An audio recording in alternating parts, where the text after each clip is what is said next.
Hey everybody, this is the Flip Flop Investor Show, and I am your host, Todd Bayer. Having a few technical difficulties on my end. I can't seem to hear anything. I can't hear a thing. I can hear you. You can hear me just fine. Well, that's great. So anyway, for those of you who are new to the show, we get together every single week, talk about real estate investing here in the Inland Empire. And every week I like to get together with a local expert or a local investor and talk to them about who they are and what they do.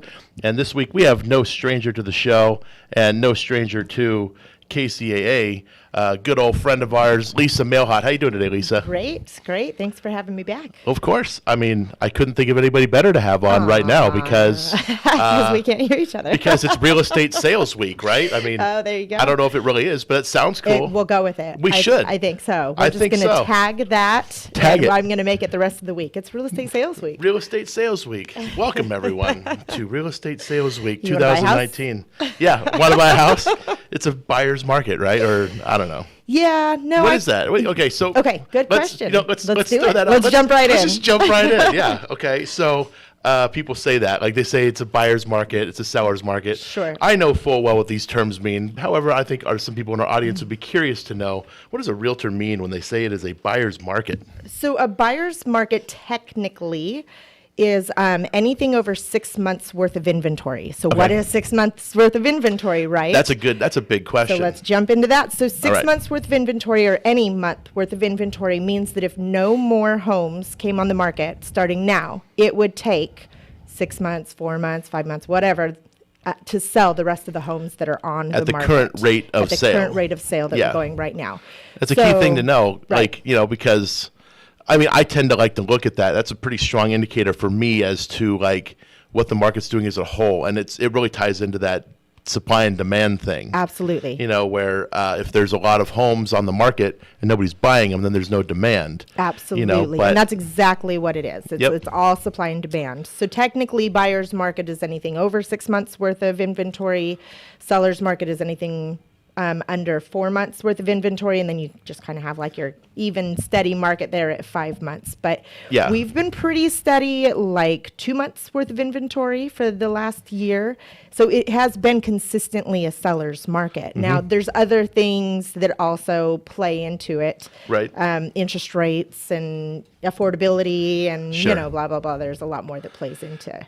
Yeah, and obviously during like a seller's market, when it's a good time to be a seller, means that there's a lot of demand and not a lot of inventory. Absolutely. So therefore, pricing is usually going up. Yep. And usually the buyers that are coming to make offers, you're getting multiple offers above asking price, and you're getting well qualified. Fly off the market, right? Houses sell themselves in that kind of market. It doesn't take much of a professional to sell a house. They really do sell themselves, and so we have kind of been in that type of market in our local area. We've been in that type of market where you put a house up on the market and you are getting multiple offers. Opening weekend, we're starting to see, we were seeing bidding wars and stuff like that. So we're actually starting to see a little bit of a shift in that, where this kind of like overinflated sellers, I can just do whatever I want type of attitude is starting to shift. And it got a little bit out of control is what it was. It was just like we were just making up numbers at a certain point. In my opinion, people were just making up numbers on what they thought they could sell their house for with no justification of any and you'd see it, you'd see it because, I'm a data nerd. I'm sure you are too. Like you go on the MLS, you can look up things like list price versus sale price. Right. So like you'd see a lot of agents were out there, they'd list the property at $450,000, and it's like the top sale in the neighborhood was like $425. Exactly. Like, what are they thinking? Like, they're going to get $25,000 extra. Like, what did the seller go on Zillow to get their value? Or, and I mean, we were like just a couple months ago, I sold one. The top sale was $395, and I sold it at $427 in opening weekend. 3 days, I had 3 offers over asking. Well, we also had that FHA loan limit bump come in not that long ago, so that helps. Absolutely. And we were looking at a deal last night at the Let's Make a Deal meetup. For those of you that can't hear, there were some sirens outside. Sound like it was like Deal Alert or something. Found me. Oh. Yeah, I know they found it. Oh, is that what it was? Okay. I was thinking Deal Alert. You're thinking they found me. I don't know. Different mentalities, let's say.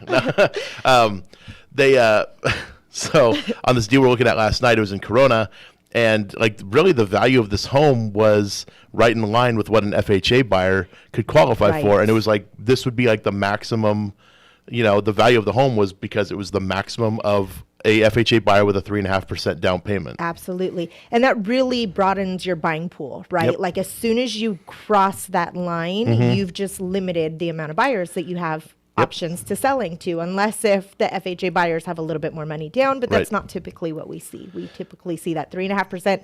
If that's what they can get away with, then that's what they're gonna put down on the property. So I realized we started jumping into like real estate 101 I know, right? so fast, but some of the folks out there have no idea who you are and what you do. So we should let's go back to where we should have started. Bring it back, because I was so like trying to figure out what was going on with the headphones and stuff. Like I just got discombobulated. So we went right into deal week, and we did. Oh man, well, deal week has just been an exciting thing all week long. Man, I can't stop talking about it. Who are you? So you are who Lisa. am You're I? Lisa Mailhot. I am. I'm Lisa Mailhot. And you go by Mailhot, but it's like a French name. I just ran into Quebec, right? So my dad's from Quebec originally, and so I think it's Mayo. I'm even going to mispronounce it. So for anybody who knows what it is, I apologize for butchering my own name. Yeah. I ran into somebody this last week who was from Quebec, and he said we're very well populated up there. I have lots of cousins in Quebec with the same last name, but I don't even know how to pronounce it. So I go by Mailhot. I'm a 3-year high school French student. So, when I first saw your name, I thought it was... Parlez-vous français? Oui, je parle français, très bien. No, but I saw it and I was thinking Mayo. Right, Mayo. I think you're right on. But that's 3 years of high school French, which was years ago. Well, you got me. So. Yeah, and I do, have I know 13 words in French now. I used to be able to speak it. For you. Yeah. I still got that going for me. I was the treasury of the French club, or the treasurer of the French club in high school. That's how much of a nerd I am. For those of you out there that didn't already know that, didn't already know. That's how much of a nerd I actually am. Yeah. So you'll use it someday. So Lisa I'm glad Mailhot. We have a native Canadian, Quebecian. I'm pretty sure the French don't like us, the Canadians don't like us. Whatever. We're in Americans. betweeners. Exactly. So Berkshire Hathaway, I'm a real estate agent. I'm with Berkshire Hathaway here locally in Redlands, the Perry Mundy Realty Group, and I actually started a team there. So I have the Dream Team. The Dream Team at Berkshire Hathaway. Berkshire Hathaway. Wow. Okay. Yep. And no copyright infringement coming in from Michael Jordan and all those guys. No, not yet. That's good. Yeah. Because they probably want to be working with you. Right. They're like, we're the Dream Team. We want to work with the Dream Team in real estate, right? Especially during deals week. Yes, absolutely. Absolutely. And I'd rather work with them than the O.J. Simpson team, right? Yeah, That's probably not the way we want to go there. Yeah, exactly. Right. So, okay. You got into real estate not to be a real estate agent, though. You came into real estate to be an investor. Absolutely. And so, this is the Flip Flop Investor Show. Yeah. You're not wearing flip flops, which I'm personally offended, but never mind that. We'll worry about that another time.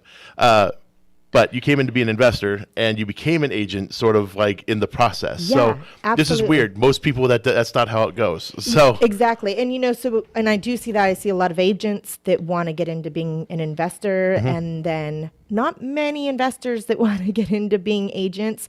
I'm very, very grateful that I started off as an investor. I learned how to do deals. I learned how to do flips. I made a huge network of amazing people, and I really saw it from that side of things. I spent years learning creative finance and really how to put a real deal together, how to actually market and sell properties and help people more than anything. And so then on the real estate agent side of it, it's very different and not nearly as creative, but because I've got that history and that background, I'm able to help everybody I come across. Whereas, your typical real estate agent might, if it's just out of their wheelhouse, there's not much they can do about it, right? Right. So yeah, and I've met so many real estate agents that are so unfamiliar with all the other things you can do. They're just familiar with the one way of selling a house or buying a house. Right. Which we put a sign in your yard and then we take phone calls. Yeah, exactly. I put the property in the MLS and I take phone calls and then I go to office meetings and look busy. Yeah. That's kind of what it seems like for a lot of them. Absolutely. And I tend to put down agents on this show, which I'm sure. So as an investor, I wasn't really fond of agents. As an agent, I'm not really fond of investors. So I can disapprove of myself on both sides of the coin there. Well, like, and I've dealt with investors as like a seller before. Like, I've had a property where I'm trying to sell and I have investors calling me about it. And I'm like, these are the most, like they know nothing. They do, like, these people spend no time trying to like get to know me as a seller. They like, these people are they're just like, I'll offer you 65,000. I'm like, okay, it's listed for 175. Okay. I'm an investor myself and I know it could sell for 175. Right. You're offering me 65, making no attempt to get to know me. Like, it's a no, and just don't ever call me again. Right. Like, and so it's the same thing with investors as there is agents, right? There's like experienced, knowledgeable, integrity, like good investors, and then the same as with agents. And so there's the professionals that know how to do their job, and then there's everybody else. Yep. And it's like, I mean, I know as an investor, like sometimes we're trying to put together creative deals, and like sometimes the seller knows a little bit more than their agent does. I've found where like there's a comment in the MLS that says like this property has seller financing available. And then I'll call the agent and say, what do they have in mind for seller financing? And they don't know what they're talking about. Yeah, that is definitely a struggle, especially when you're trying to make a creative deal and you've got now two agents involved that don't know what they're talking about, right? So you have to explain to your agent what to do, who's then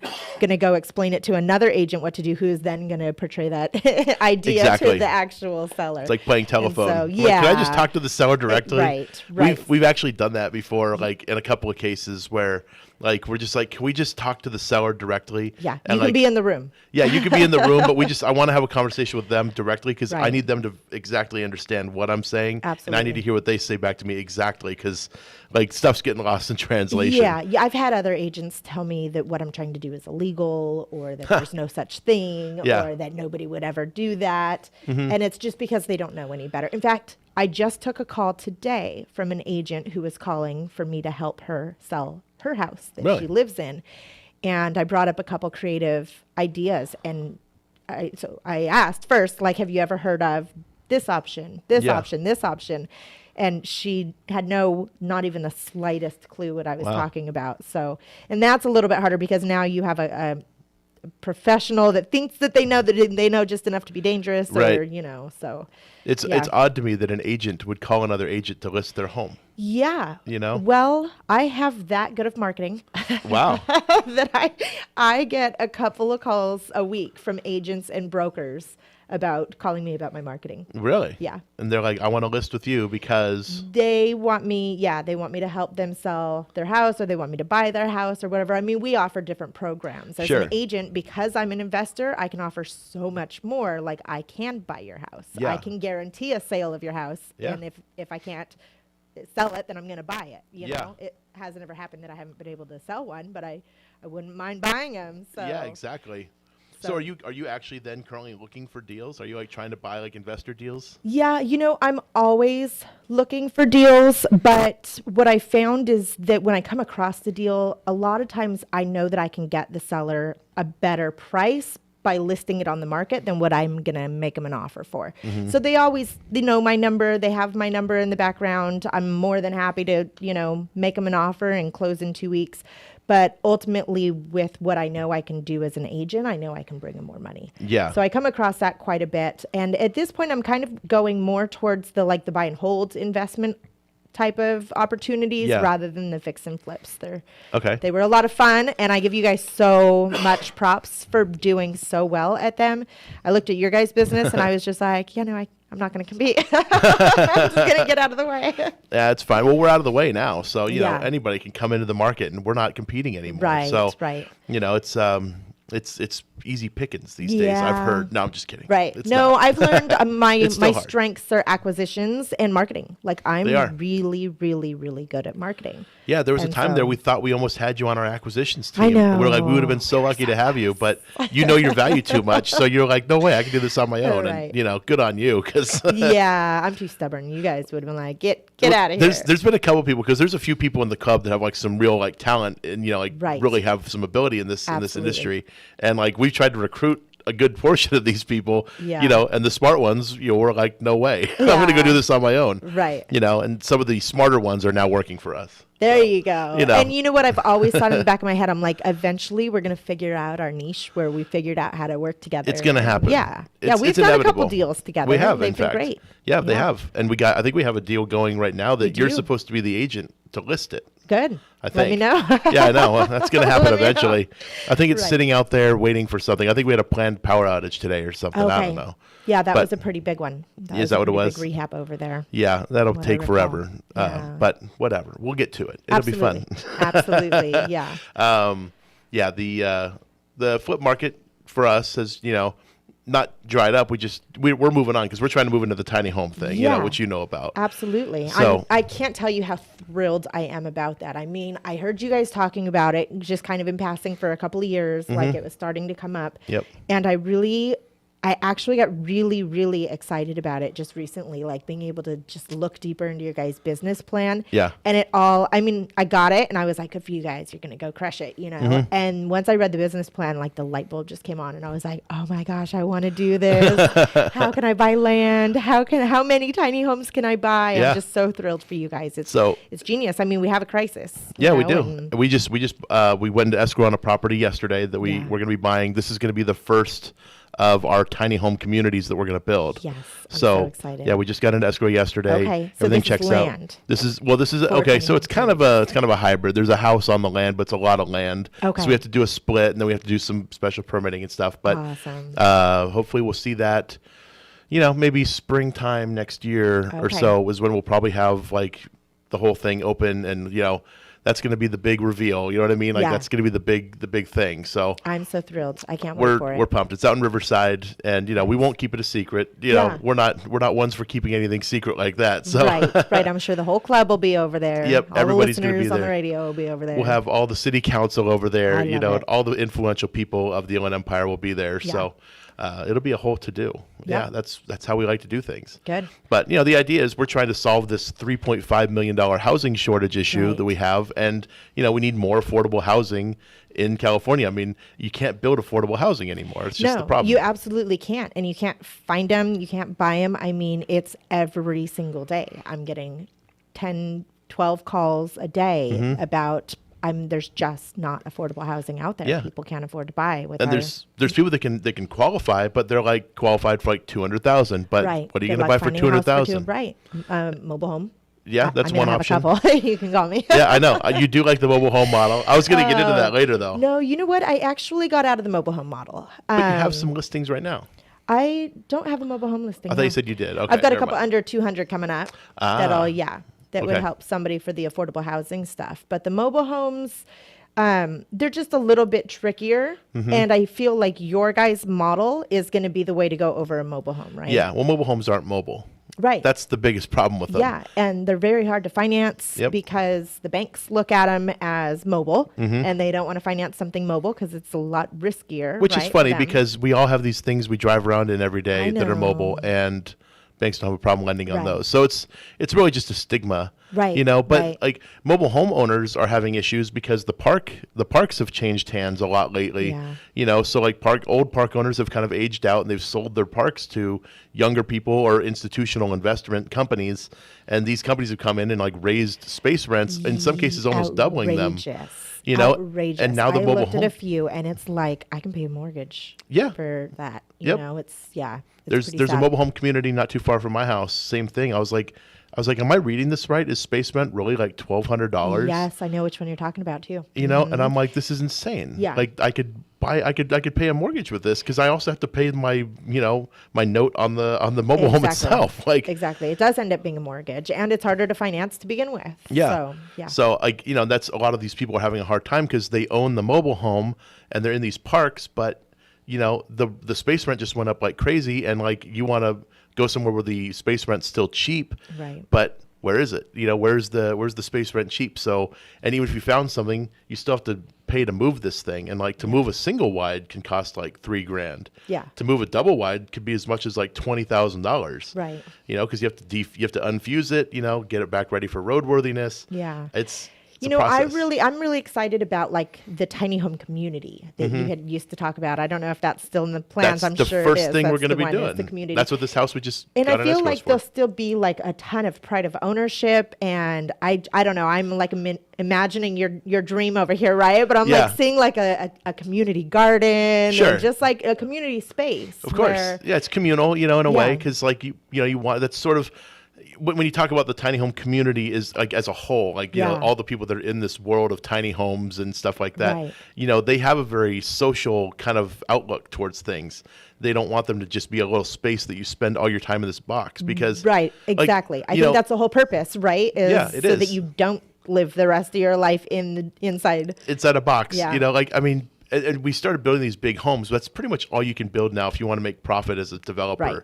So these big homes, like people are stuck in them because you have everything you need inside this home. You have no reason to go outside. Right. But if you have a small little, small living space, the outside becomes your other living space, your Yeah. communal area to spend with your friends and neighbors. Like there was a time where you like knew who your neighbors were and your kids would grow up together and you do all this fun stuff together. And now like I've lived in the same neighborhood for like 12 years now, and I don't know my neighbors Wow, that really? well. Like, Yeah, like the people no. behind me, I don't know them at all. Yeah. Like the people next to me, I know them because I see them all the time. But Yeah, you know what? I can't remember what somebody called that. It's like a garage door community or something, like where you basically just pull up and open the garage door, and then that's Yeah, and then you don't talk to anybody anymore. You're not even your interaction is with Yep. people on the weekends when you're like removing weeds from your backyard. Right.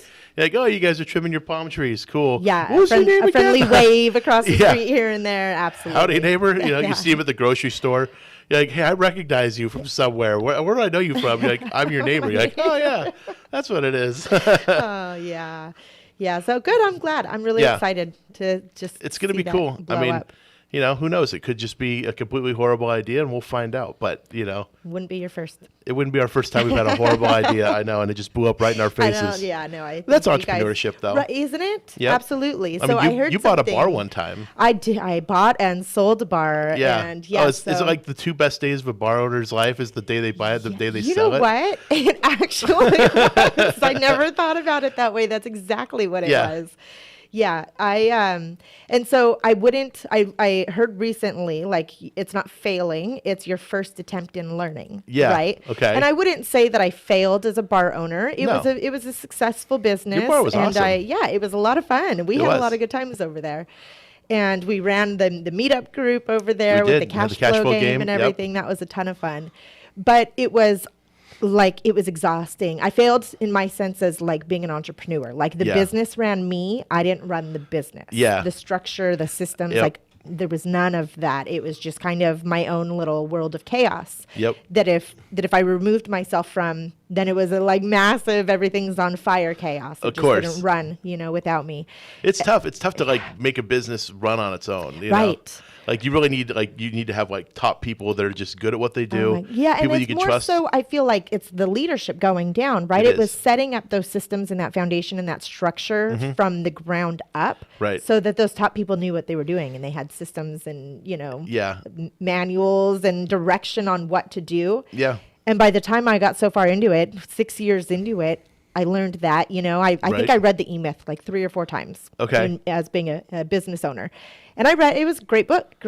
The last time I read it, it was like he was speaking to my soul. It was like every single word. Every single chapter, I was like, this is my life. This Yeah. is my life. What do you even do? And at that point, it was the decision for me, like my passion was real estate. My passion was investing Right. and helping people and solving problems and Yeah, and and the bar was literally dragging you down It and was. taking all your time away from what you wanted to It focus your was. time on. Yeah, so I was working 16, 17, 18 hours a day and Man. then getting 3 o'clock in the morning phone calls. It was just nuts. So I was still working 8 hours a day as an investor, and then I was working 8 hours a night as a bar owner. right. And so and working it was, full time as a mom. Yes, right, exactly. Yeah, and then sleep if I'm lucky type of thing. Yeah, sure. No, Living it's- on Red Bull and coffee. And Yeah, exactly. so, That's healthy. That's a really healthy right, lifestyle. Right. Yeah. I would recommend that to anybody. No, Sure. not really. Sure. If you want to see the grave early. So. Yeah.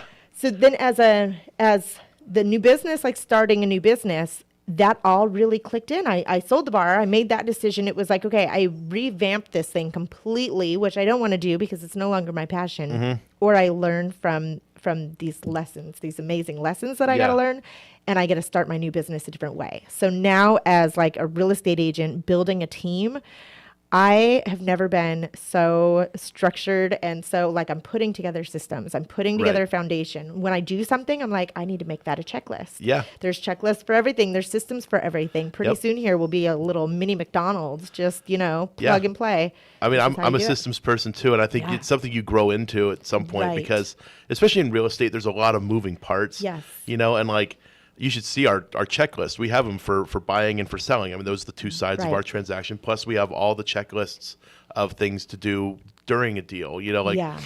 Paying utilities, starting utilities, like You don't even think about those things sometimes. That- And those are just just- how many little line item Like- things there are to do. Yeah, sure. But you think like at certain points of time, like we had like many houses at one point. Oh, like, yeah, you and we're guys were paying, nuts. We're paying utilities on all these things. Like if you figure you're getting 4 utility bills Yeah. for each property, and we had 28 houses at one point. And you guys were always We're so flipping- mellow.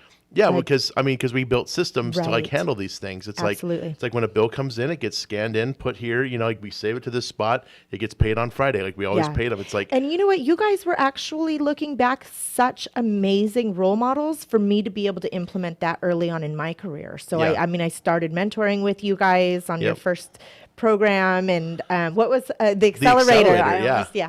The accelerator, and that it taught me so much, being able to be in your environment and in your world, and Yeah. seeing all of this, what would be chaos, Mm-hmm. right? Like one of my team members, she likes to joke about real estate, and she says real estate is like riding a bike, except the bike's on fire and you're on fire and everything's on fire. yeah, exactly. And you guys were never like that. You see a lot of real estate agents who everything's like urgent and Oh, yeah. chaos and like manic, and like it's Well, like the funny thing Crazy. about real estate is that nothing is that important to be done Yes. right this second. If it's Yes. that important, we'll say no. Like if Right. anybody's ever trying to rush us on a deal, like something's up. That's Yeah. just the way we think of it. So if they're like, oh, we need this, we need you to sign this thing right now. We need this disclosure right now. Be Right. like, I'm not in the office. I'll Absolutely. be able to sign it tomorrow. But if you need it right now, you can just cancel the deal. Yeah. Well, You to know, be then we- fair now, so as an investor, I didn't feel urgent about things. Right. When I got into actually being a real estate agent, everything felt urgent, right? And I realized what it was, and I've been able to pinpoint it and like get rid of it. And so what Okay, it I want to is hear. I want to hear your take. 'Cause Yeah, I have my well- own take on it. So real estate is very emotional for buyers or sellers. It's Yep. a crazy roller coaster. Yes. Like it's the biggest financial transaction you're going to make, Yeah. in It's your a lifetime for huge most number people, they're looking right? at, yeah. Exactly. And so there's so much going on. It's so highly stressful. Their emotions are a roller coaster. Mm-hmm. They are up and down and sideways and all over the place. And so as an agent, like you kind of take that on because they're urgent and you're just like trying to do your best for them to Yeah. keep them happy. And you're putting that urgency on everybody else all at the same time. Sure. And that my first couple of months of trying to live that way was it wasn't fun. It was No. hellish. It was miserable. So once I realized, like, wait a minute, my job is to be the professional here. Like Yeah. I know what I'm doing. Right, So exactly. my job is to stay even and steady and mellow Mm-hmm. because I know how this is going to go. I know there's going to be moments, Yep. right, where things don't go perfectly well, but I also know how to handle those moments and, Yeah. and how to solve problems. And as soon as I realized that, everything else, like the urgency went away from me, and I was able to help my clients with that too. Is like, it's okay. Like, Right. we can hold hands. We're gonna get Yeah, through exactly. this. And This is fine. Yeah, I do This this is every single expected. day. Yeah, you do this once every 10 years or Right. 20 years, and I do this every day. Okay, So- you pretty much have my take on it. So Woo. like I know, like exciting, but yeah, that's what it is. I mean, people they get very frantic, and it's Yeah. an emotional thing for a lot of people. And as an investor, this is why it's confusing for us because this is not an emotional thing. I This is would a business disag- thing. Well, okay. For As some a investors, seasoned maybe. investor like you, yes. I Yeah. work with a lot of investors who It's their first deal. Yeah, or it's their first handful, and they're worse than my. Oh, I'm sure they they're are. worse than my regular stuff, but they've got a lot riding on it. Well, It's- they're like, so, I mean, and I love these people. Like, I know a lot of people that are like first time or very new investors. Like, obviously, I've met thousands of them at this You've point. mentored all of them. Yeah, I've mentored a portion of them, maybe. But, they're playing business. You know what I mean? They're like, Right. and like in business, you're supposed to be so cutthroat and you're supposed to be so Right. like, the bottom line is the most important line. Like all these things. It's like, I don't know. I don't take stock in all that stuff. Like Yeah. I used to kind of have that, like that when I had that solopreneur mentality where I'm like, every part of this, like every dollar that comes into this deal is my dollar, Oh, and yeah. it's gonna stay mine. I'm not gonna share it with anybody. This Right. is all The my money. scarcity though, right? Yeah, it's scarcity As soon as you mindset. let that go, oh my gosh. Yeah. It's like freedom. Right. Like, And it's then funny. things just start pouring in. You They can't do. stop it from coming in. Like, Yeah, then all of as a soon sudden as you're let dealing go. with volume, and Yeah. once you start dealing with volume, you have no other choice but to systematize. Oh my gosh, yes. You know, Absolutely. like because we've had contractors over the years, and like Yeah. I had a contractor at one point. I had him in 2 deals at one time, and like this guy was just frantic. Oh no. Like he was Oh, panicking yeah, about no. everything. No. And he was You're like, like you have to go. yeah, he was like my first guy, like, and he was good at what he did yeah. when he was doing one project. But when I got 2, it's like, wait a minute, so I got to start demo on this, and we're not even done with this one yet. He's like, Yeah. his head started, bouncing around in funny ways, and I don't know, he went black for a little Right. bit. I don't know, but he was, but he that was insane to him. So Yeah. like we had to get to somebody eventually that could handle That could understand 28 and have their own deals. systems. Right. And so I feel the same way now with all of my different affiliates that I Mm-hmm. work with. And I guess the audience doesn't know, like I've only been a real estate agent with my license for just over a year. Yeah. So when people hear that, they're like, oh, she's a noob, right? Right. Well, in all of real estate with the investing and the agent side, I'm probably more like 5 years. I don't actually know. I'd have to go back and see. But in my first year, I mean, I think I did 36 transactions in my first year. In the last 4 months, I'm on schedule to do 60. We're going for 80, but I'm on schedule to do 60 this year. So that was really quickly like, hey, learn what you're doing in this side of the world, and then do it really fast and really quick, like blow up really quickly, Yeah. right? You have to learn to do it well. Well, really you're quickly not new with to that real volume. estate at all, because you were working for Chicago Title, like Oh, what? that's true. Wasn't that like 10 years ago more or than 15 years ago? 15 or years something? ago, I was, I guess so. Yeah, you're not new to I the was business. in the world, for You're sure. in the world. So For yeah, sure. like it was funny because Steve, also my business partner, he's been in real estate Yes. for equally as long as Right. you, if not just a Longer. little longer. Yep. But he he didn't become an agent. I think he's been an agent since like 2006 or something. I don't know. But I remember he went and took the agent test. Like Yeah. he didn't study or anything. He went and Oh, took I it, believe it. just bombed it. Because like what he knows about real estate is like It's investor. not, right, exactly. you know. That's not what's on the test. Yeah, and like Absolutely. took it the second time, still didn't study, bombed it again. That's funny. Third time was the charm for him. Yeah. So, but because the third time he finally like took all the practice tests and answered the questions the way they expected them to be Sure. answered. Because It's just like anything else, right? You don't learn in school what you learn in the real Yeah. day-to-day life of doing the job. And that's how the real estate test is. Like yeah, exactly. any other So- schooling that I see. So And he's not one to play the game. Like Yeah. he's one to like tell it how it is, right? So like he knows how all the people would actually do things. Like I got asked last night, like, should I pull a permit and all this stuff and work with a licensed contractor? I'm like, absolutely. Every single time you Yes. need to work with a licensed contractor, and you need to always pull a permit. Right. However, nobody actually does either of those things. So, Yeah. just take it for what it is. Exactly. But my advice as a radio personality and as a public figure is you need to absolutely work with a contractor who's licensed. For and me, with the insured. non-licensed contractors at this point, so I guess I got sidetracked, but like with the affiliates, like it's working sorry. with affiliates. No, it was me. My ADD's kicking in, but it's working with professionals that have systems and that know what they're doing, and that's a licensed contractor to me. Uh-huh. Like I've hired the other guys, and I've had to literally go myself and like scrape up the tile before it's set, Yeah. And so to me, that's the way to go, is just do it once the right way, and you don't ever have to go clean up a mess. Exactly. And there's plenty of guys out there that have that same mentality, but then there's some guys that are like, no, I like doing it twice because I get paid twice. So, they're the guys you don't want to be hiring. Yeah, and sure. we've hired them on, unknowingly before. Yeah. And, they're the worst. Me too. I'm like, I could save a couple bucks if I go with this guy. Yeah. And then I'm always like, that was stupid. That actually Yeah, why cost. did I do that? Yeah, I won't do that again, for sure. Yep. So we're dealing with that on this. I just bought a new property recently, and Okay. it's like we're now on our second water heater. That kind of thing. Oh, yeah. That's hard. So how do you guys find your amazing contractors? I mean, I know you've been in business for a long time, and you guys are very well known. So I imagine they come flocking to you. But Yeah, we also get people that want us to put them to the they want us to work with them because Yeah. they want to get in on some of the pie, basically. Right. So, we have sort of a philosophy of hire quickly and fire quickly. Yeah. Give them their shot. Like we'll let you try it out, but you make one mistake, especially early on, you're gone. Like, Absolutely. you're done. Here's your last check. Get out of here. Right. And we won't ever be calling you again. And Yeah. like you blew it basically. Yeah. So, most of the guys at this point, though, we have a pretty established team, but occasionally one of our guys is busy, and I got to find somebody. Like for this water heater, for example, my guy was busy. He was like, I literally can't do it. And I needed it done like today. So, we had to call somebody that he recommended, and fortunately they worked out, which was good. Yeah, but absolutely.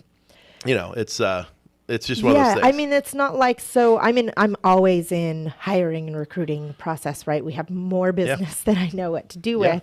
And so I'm always looking, but I'm finally learning that there's like assessments and like actually personality tests and assessments and stuff that I can put these people through, and I'm loving every bit of it. So, right. So I'm sure you've done the DISC personality test. Never have. Oh my gosh. DISC? What? DISC? DISC. Is it like It's DISC? the DISC.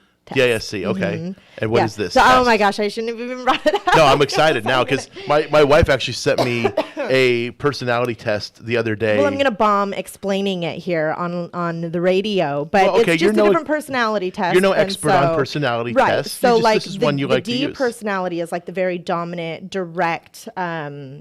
It's that personality, right? Okay. Like I might know somebody like that. Right. Yeah. Yes. The I personality is the influencer. So it's the outgoing and the me that doesn't ever shut up and like constantly interrupts you. I'm a very high I. We're the party animal or the life of the party type of person. High I. Interesting. Okay. Yes.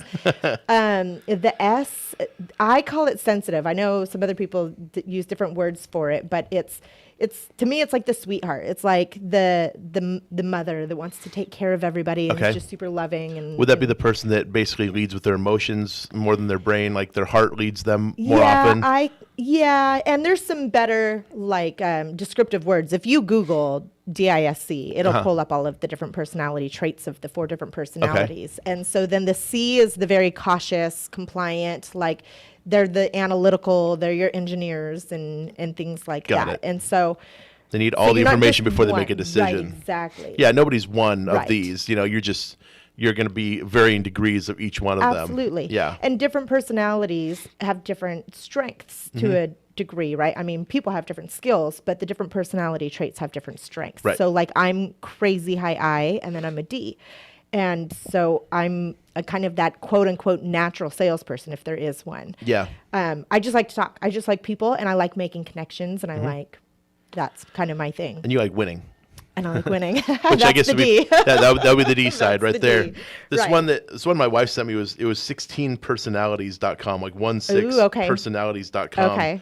And like I'm gonna have to check it out. Yeah, I mean I took this thing and of course I was like, you're the CEO type guy or whatever, that's how it was for me. But you have a lot of C in you because of all of like the analytical, and I don't know if it was learned, like if you learned the C because you're a business owner and you had to pay attention to numbers and stuff, or if you love the That's numbers. actually how I was pretty much my entire life. Was very like, I'm still fairly cautious, believe it or not. Like, I'm outgoing, and I have no problem, but I'm also shy. Like there's certain situations I just, I don't really talk much. Yeah.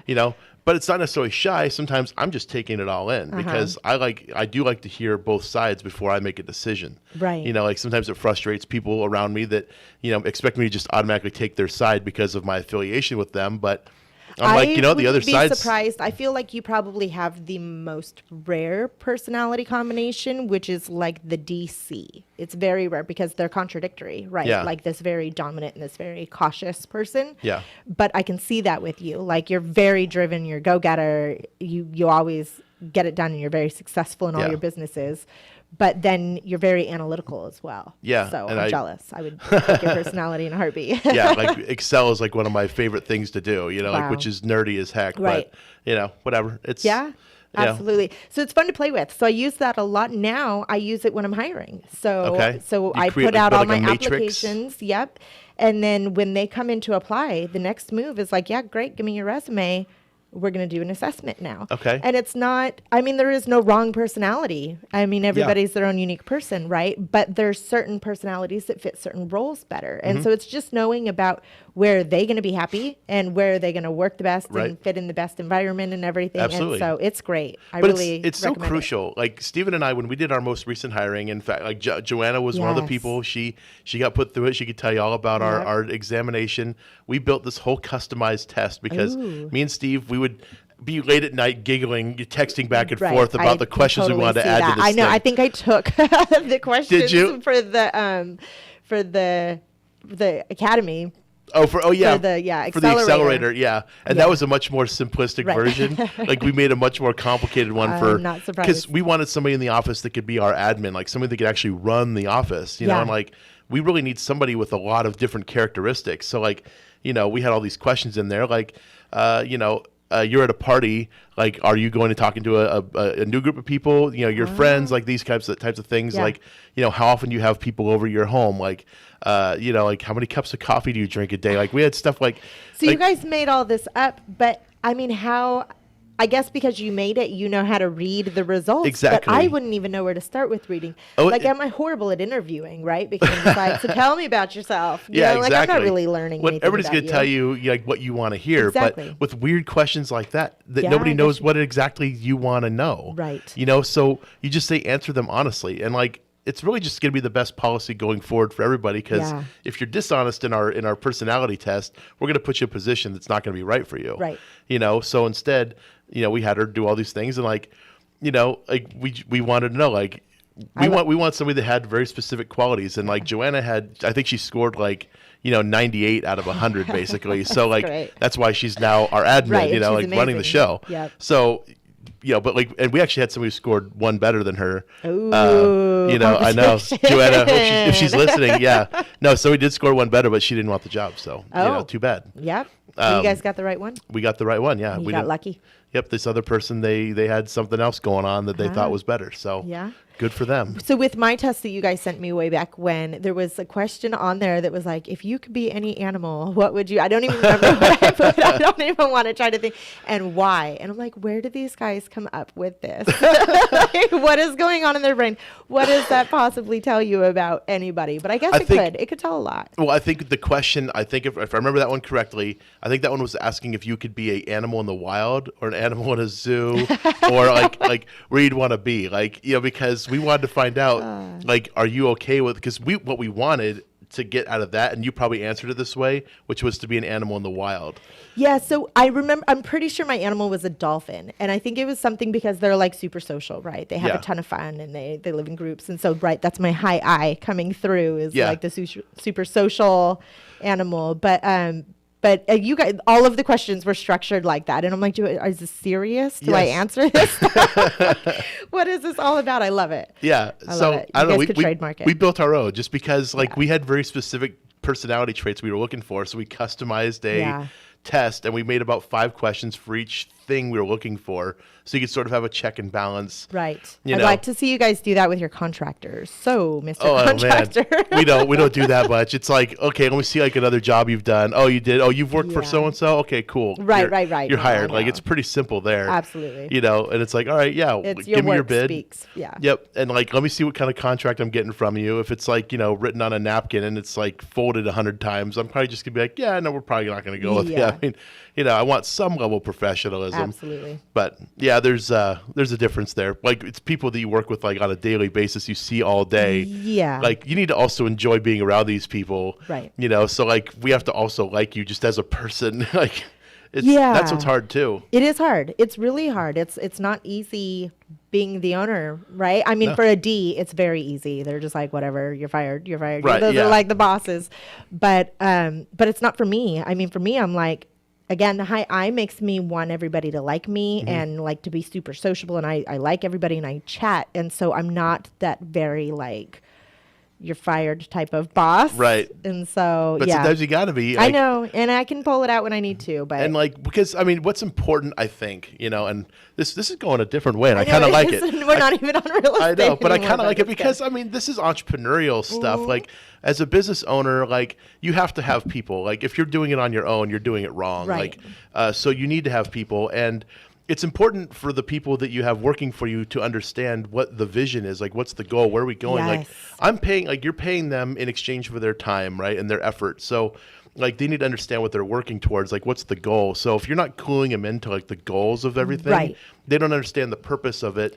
And they're just going to kind of be like, this is boring. It's just a job. Every day, It's just Lisa coming makes to me. work and Every day, Lisa makes me exactly. press this button. Every 5 minutes, I have to Exactly. press this button. Yeah. And if she has no idea why she's pressing it, she's going to get bored with it. But if you're like, every time you press that button, we get this much closer to a freaking balloon going off with all this confetti that Right. pops out of it, and dollar bills are going to rain down from the Yeah. sky, and I you get to be the 100% one agree. that's right underneath the balloon. Absolutely. No, I 100% it gets really agree. exciting then. And like going back to what you said, like everybody, especially in real estate, I see a lot of agents trying to like struggle through it alone, and there's too much. If you're really doing the job right, there's way too much to do. I mean, you're prospecting, you're marketing, you're selling, you're taking the calls, you're running around.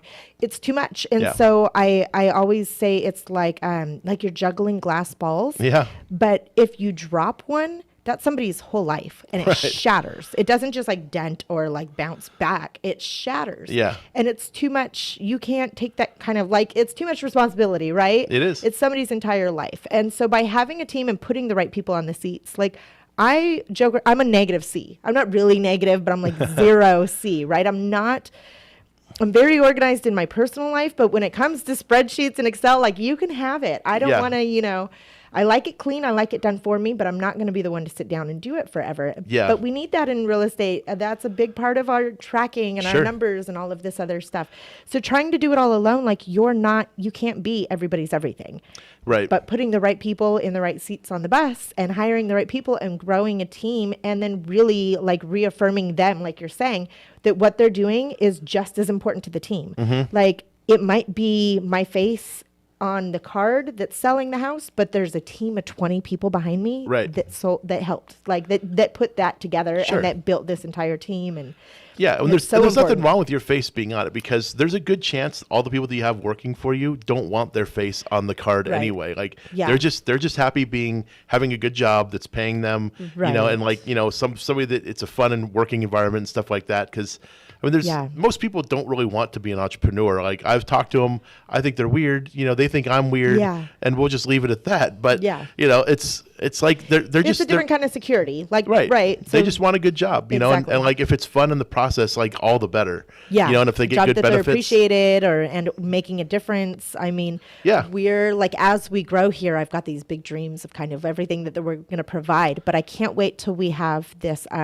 So I'm all about personal development. I love it. I'm addicted to it. I don't know if it's a good thing to be like addicted and talking about personal development in the same Yeah. sentence, but I absolutely love it. So I was just telling one of my team members the other day that I want a library full of personal development books. And this is in the office, and you take them as you want. And in fact, if you ever want to sign up for any type of like education or personal development class, we got you. We're going to take care of it Nice. because we want you to grow as well. Like I'm the going to take all stronger the you Tony are. Robbins courses then. I know. They could get a little expensive after I thought about Might it. go I'm work like, for Lisa. I know. You're welcome. Come join us. So yeah, it's just about helping other people grow. I don't sell houses. I'm in marketing, and I'm in growth and coaching. Yeah. And so the more I coach my team, that's part of my job. And then the more I market houses, that's the other part of my job. I don't buy and sell houses. It's one of my favorite ideas. I have a library at the office, and I just checked 3 books out to somebody the other day. I love it. So, I worked for a company years ago when I was doing financial planning, and this company, it was a Scientologist-owned company. I'm not a Scientologist, yeah. but they made it mandatory. Every person in the office needs to spend 1 hour in the library. This was a big room they had in the place. So you'd be down there with the president, and they had a librarian. This is a full-time position for this Wow. person. His job was, while you're reading your book, He's going to come up to you after you've been into it for like 15 minutes. He's going to take your book from you, love it. spin it around. He's going to go back a few pages, kind of skim through it, and then he'd ask you questions about what you're reading. That's happening. To make so sure. You know I'm implementing that. Oh, it was one of the best things I've ever had at an employer. Good. You know, like at first it's kind of like, really? Like I should be on the phone, like calling clients and prospects. Like, you know, like, do you really want me for an hour of my productive part of my day? Like, that's what makes you Yeah, they had tons of books. They had all the Scientology doctrine you could read if you wanted to, and they said if you want to read it, you can. It's open to you. You don't have to be a Scientologist to work here. That's cool. You know, but it's there. This is the section it's in. Sure. You know, like, and they said the stuff on management's actually really good, and you know they weren't wrong. It actually is really interesting stuff. I mean, well, right. We don't have to get super deep into that, but what they built. Right. You look at what they built, and L. Ron Hubbard documented it. Like, and like it's pretty amazing. Like, because it talks about hierarchy and like how to build an organization, and like, you know, say what you want about their doctrine. Yeah, but take it where you're going to take it. But you know, like the management stuff actually has some real basis in reality, and so does he wrote a book for children called Learning How to Learn. L. Ron Hubbard did, and it just teaches you like the basics on how to learn something, how to read, and then how to interpret what you read, and like it tells you if you don't understand something, go back and look up the definition, then read it again. Like it's real simple stuff. You know, that's but like, awesome. Like he started as an educator, really cool. and apparently, you know, he was fairly smart at it. He's a brilliant guy. Yeah. You know, and he built what he built wanted to build. What he built, and you know, say what you want about what David Miscavige does and all this stuff that's going on with it nowadays. Right. But that's beside the point. This company was great, where they had this library and a dedicated librarian that made you read, and they had a ton of personal development stuff, business education, you know, like all kinds of things in there. You know, it reminds me of I just heard in a book the other day called Drive, and I don't know the author. I'm sorry, but he was saying that at Google they have like a 20% free time. And so 20% of your day is spent doing whatever it is that you want to do. Yeah. So there's no, you know, job or anything function that you're supposed to be doing. Right. And that's where their best developments come from. Right. Is people on this 20% free time. It's stuff like that. Like it's letting people have that freedom and helping them grow, and it's just empowering them to be better.